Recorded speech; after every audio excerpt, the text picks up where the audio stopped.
Лице од село Козјак доаѓа и ни ги сече дрвата стари повеќе од 60 години, вели оштетениот Драган Зиков од Карбинското село Радање. Тој заедно со оштетените соселани вели дека лице од село Козјак во изминатите денови извршило дрвократство на нивните сопствени имоти, на дрва оставени во аманет од нивните прадедовци.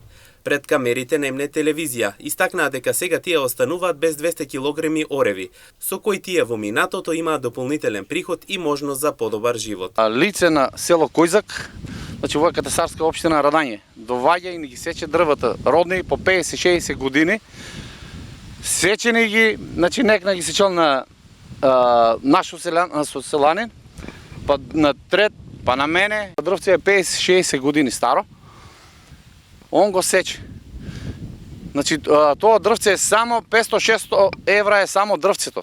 Од 2 до 3 метра, значи стебло што може да се изработи од него материјал. А мене ме кошта многу, во неопишувачки, мислам, ситуација, мислам, вредноста на дрвото. Уназад, да рачунем, по 200 килаораси сам ја заведел од оваа ора, они се 2 ора, значи 400 килаораси. Ајде да ставиме 200 кила да се, например. 200 килаораси за назад 10 години, тоа е, значи, нема цена, што може да...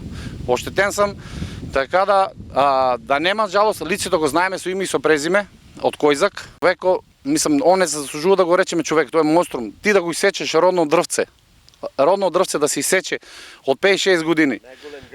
Тоа е најголем гре, едноставно тражам најостри мерки да се преземат. Па он нема потреба да го лева тука, значи во е се собствено и приватен имот.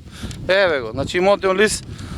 Еве го. Значи 10 декара оваа наша нива. Сега значи реката дојдела разнесело го. Меѓутоа е со имотни листови со Дел од селаните, додека се припремале за овогодинешната берба на ореви, велат дека останале со празни раце, кога го затекле крадецот на лице место како нивните дрва ги товара на неговата запрежна коњска кола. Исто така како и на пријатело вандализам.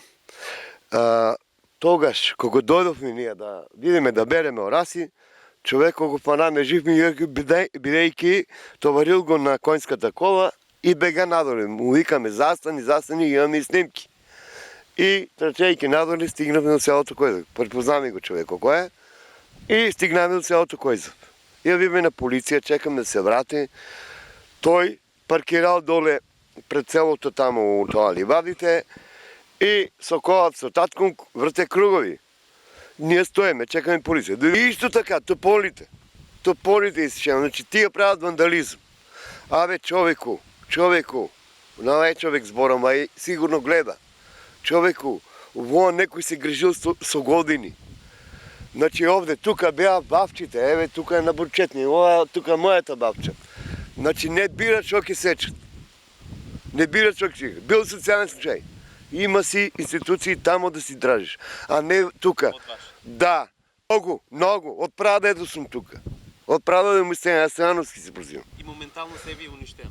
Па тоа е, за жал.